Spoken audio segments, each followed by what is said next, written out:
Welcome to today's deep dive.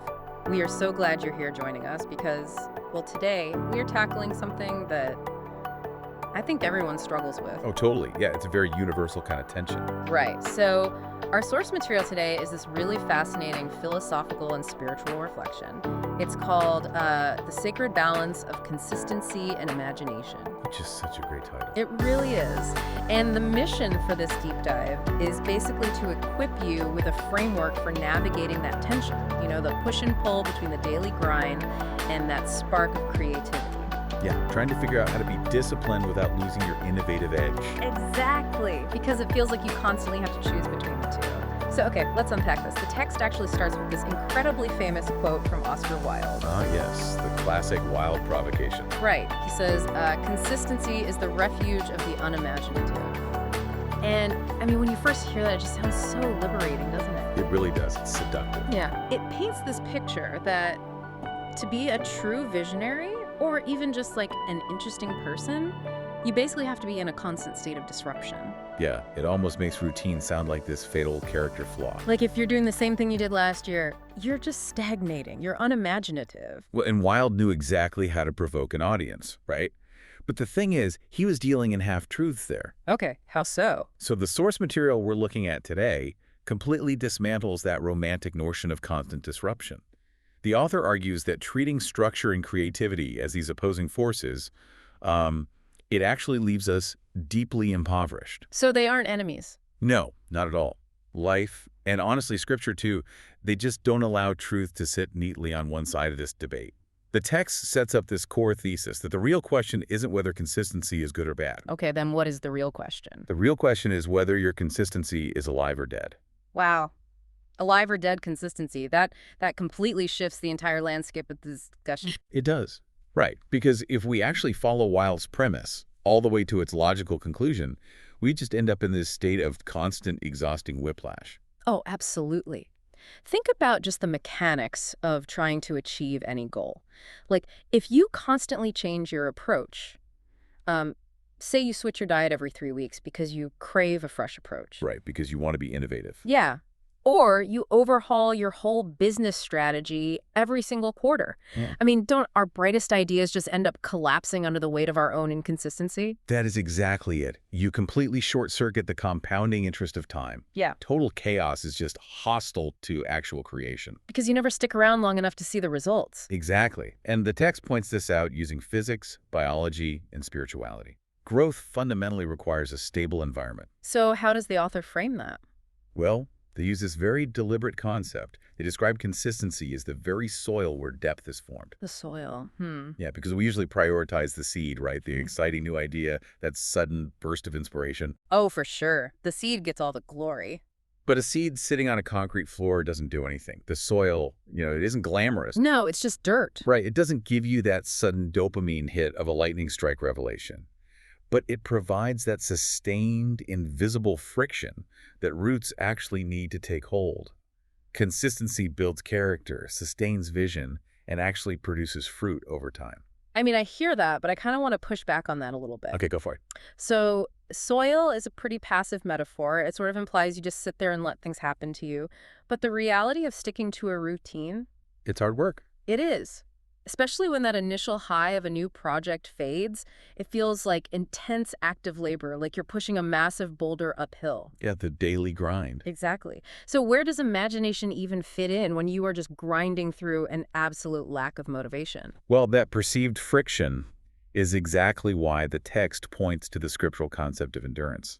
It's not passive at all. What's the scriptural anchor they use for that? They highlight Galatians 6:9, which says, let us not grow weary while doing good, for in due season we shall reap if we do not lose heart. If we do not lose heart. Right. That phrase specifically acknowledges the psychological drop-off you're talking about. Yeah. The author emphasizes this isn't just blind discipline, it's endurance with a purpose. So it's an act of resistance. Precisely. It's resisting our brain's natural desire to just quit as soon as the dopamine baseline returns to normal. Which is so real because our brains are literally wired to seek novelty, When a task becomes familiar, the brain stops releasing those neurochemicals that make us feel excited. We stop getting the rush. Yeah, and we misinterpret that drop in excitement as a signal that what we're doing isn't valuable anymore. We think, well, I'm bored, therefore this must be the wrong path. Which is a massive cognitive trap. Yeah. And to counter that exact trap, the author brings in 1 Corinthians 15:58. What does that one say? It says, be steadfast, immovable. Steadfast and immovable. Those are very solid words. They are architectural terms. They imply real load-bearing strength. The text clarifies that this represents consistency as strength and rootedness, not just mere mindless repetition. So it's the quiet discipline of showing up even when the inspiration is completely gone. Exactly. Progress comes from showing up on a random Tuesday when you feel absolutely nothing. That is the threshold where a basic habit elevates into something sacred. It becomes an act of devotion, not just an act of convenience. Exactly. Okay, here's where it gets really interesting, though. Because if consistency is this sacred soil of progress, why does it so often feel so soul-crushing? Oh, the dark side of the routine. Yeah, we all know people, or hey, maybe we've been these people who have been steadfast and immovable in their jobs or their relationships for 20 years. But they are utterly miserable. Yes, they are consistent, but they are completely hollowed out. Right, and that leads us to the source's warning about consistency losing its soul. The author calls this dead consistency. Dead consistency. That sounds bleak. What's fascinating here is how the text describes it. It uses the phrase repetition without revelation. Repetition without revelation. I like that. It's like the psychological phenomenon of highway hypnosis, but applied to your entire life. Oh, that's a great way to put it. You know that feeling when you're driving a really familiar route, you get to your destination and you realize you have zero memory of the last 10 miles. It's terrifying, yeah. Your brain recognized the pattern so well that it just handed the driving over to your subconscious. You were in motion, but you were fundamentally absent. It's motion without meaning. And the human nervous system is incredibly efficient at doing that, automating repetitive tasks. But the author warns that applying that automation to your spiritual or relational life is catastrophic. It's mechanical living. Exactly. The text unpacks this cognitive checkout by mapping it to spiritual decay. They cite Isaiah 29:13, where it says, "These people honor me with their lips, but their hearts are far from me." Oh, wow. So the external pattern is flawless. Flawless.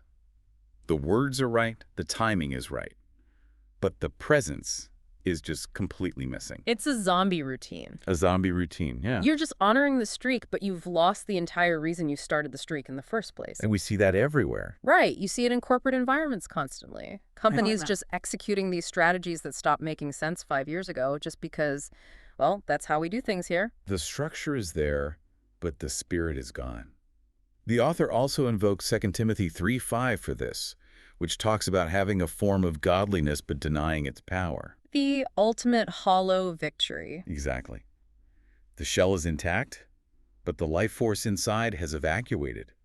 The insight here is that consistency without an actual continuous encounter just devolves into empty routine. You get trapped. But I mean, I struggle to see the way out of that loop without just blowing up the routine entirely. Which brings us to the cure. Right. How do we revive a dead routine? If someone is sleepwalking through their life, doesn't waking them up require some massive disruption? You would think so. How do you inject imagination into a system designed to run on autopilot? The source notes that God is a God of patterns, seasons and gravity.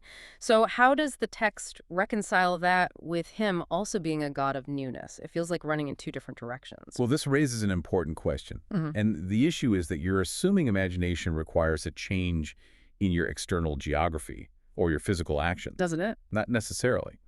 The text introduces this concept of spiritual imagination. It highlights the scriptural call to move away from mechanical living and step into what it calls awakened thinking. Awakened thinking. So the failure isn't the routine itself, it's the attention we're bringing to it. Exactly. Let's look at Romans 12:2, which the text provides as the mechanism here. Be transformed by the renewing of your mind. Not the renewing of your schedule. Right. It explicitly locates the transformation in the cognitive and spiritual lens. Neuroplasticity tells us our brains can form new pathways based on how we direct our focus. The text is demanding spiritual neuroplasticity. Refusing to let the mind calcify around familiar actions. Exactly. Wow, that shifts the responsibility completely. That means I can't blame my boredom on the fact that I've been doing the same job for 5 years or praying the exact same prayers.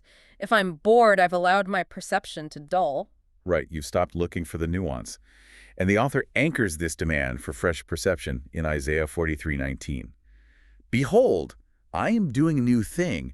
Now it springs forth. Do you not perceive it? Do you not perceive it? Yeah, the implication is staggering. The new season is already happening. The failure is entirely on the side of perception. So if you're locked in dead consistency, your head is just down. You're staring at your feet, hitting the same marks as yesterday, and walking blindly past the newness springing up around you. That is such a haunting question. Do you not perceive it? It means reality is constantly offering us variations and new data points, but our automated brains just filter them out. Because they don't fit the established pattern. We blind ourselves to imagination because we're obsessed with maintaining our predictable order. We just miss it. And the text ties this lack of perception directly to survival. They quote Proverbs 29:18, where there is no vision, the people perish. New seasons require perception, not just repetition. Without fresh sight, even the most disciplined effort eventually loses its direction. You could be climbing a ladder with flawless technique, but without vision, you won't realize it's leaning against the wrong wall until you hit the top. The effort was consistent, but the direction was blind. So what does this all mean? We've explored both sides of the coin. We have the absolute necessity of rooted consistency and the absolute necessity of dynamic imagination. And the ultimate synthesis here is that consistency and imagination are not enemies. They are partners. They're an integrated engine. The tension is the engine. I love how the text summarizes this beautiful tension. Consistency gives you depth and keeps you standing. Imagination gives you direction and keeps you moving forward. It's a perfect partnership. It really makes me think of the visual analogy of walking. Oh, let's examine that. So, to walk, one foot must be firmly planted on the ground, right? That planted foot is your rooted consistency. It bears all the weight. If you don't have that, you just fall over. Right, you need that stability. But if both feet stay planted forever in the name of stability, you're paralyzed. You're a statue. So the other foot has to stretch out into the unknown space. That reaching foot is imagination and newness. That's brilliant. Walking is basically a controlled fall, a constant transfer of weight between rootedness and reaching. If we connect this to the bigger picture, the Apostle Paul actually captures this exact dynamic balance in Philippians 3:14. Yeah. I press toward the goal. The physics of pressing. Yes. Pressing requires a solid foothold to push against, which is your consistency, but it also requires a focal point to exert force toward, which is your vision. It's neither standing still nor drifting. It's steady motion with clear vision. We usually separate those two, the grinding heads down mode and the brainstorming blue sky mode. But separating them is what kills them both. And the author takes this to the highest level, sharing an observation about God's nature from Lamentations 3:23. His mercies are new every morning. Every morning. And the sunrise is the most predictable, consistent thing in our solar system. Exactly. The timing is flawlessly reliable, yet entirely creative in its expression. No two sunrises are identical. Faithful, but never repetitive. Right.